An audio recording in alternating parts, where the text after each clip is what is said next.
दर्शकांनो, आता देशासह महाराष्ट्र आणि आपल्या अमरावती जिल्ह्यात सुद्धा कोरोना आजार पसरला आहे। त्यामुळे सर्वांनी आता सतर्क राहणे गरजेचे झाले आहे। अमरावती जिल्ह्यात 30 डिसेंबरला नव्याने तब्बल 5 संशयित रुग्णांचा अहवाल पॉझिटिव्ह आल्याने खळबळ निर्माण झाली आहे। आता आपण ही गर्दीच्या ठिकाणी जाणे टाळा। सर्दी, ताप, खोकला असेल तर कोरोना तपासणी करा, तोंडाला मास्क लावा असे आवाहन करण्यात आता पुन्हा सुरुवात होण्याची वेळ आली आहे। कोरोना व्हायरसचा उद्रेक पुन्हा एकदा सुरू झाल्याचे दिसून येत आहे। यावेळी कोरोनाने JN1 व्हेरियंटच्या रूपात हल्ला केला आहे। हा ओमिक्रॉन कुटुंबातील एक व्हेरियंट आहे जो अत्यंत धोकादायक असल्याचे म्हटले जाते। WHO ने याचे वर्णन व्हेरियंट ऑफ कन्सर्न असे केले आहे। JN1 ची बहुतेक लक्षणे अतिशय सौम्य असल्याचे सांगण्यात येत आहे।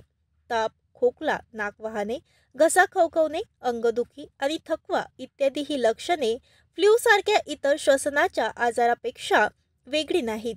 अमरावती जिल्ह्यात पुन्हा एकदा कोरोनाचा प्रादुर्भाव वाढत असल्याचे दिसून येत आहे।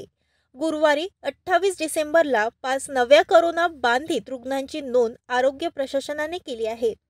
प्राप्त माहितीनुसार 52 संशयित रुग्णांचे सॅम्पल हे संत गाडगेबाबा अमरावती विद्यापीठातील प्रयोगशाळेत तपासणीसाठी पाठवण्यात आले होते।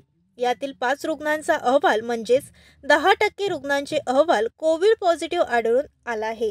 यामध्ये अमरावती शहरातील 2 रुग्ण असून 3 रुग्ण हे विभागीय संदर्भ सेवा रुग्णालयात उपचारासाठी आलेले रुग्ण आहेत।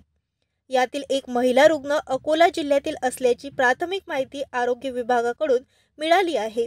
नागरिकांनी आता पुन्हा खबरदारी घेणे काळाची गरज झाली आहे।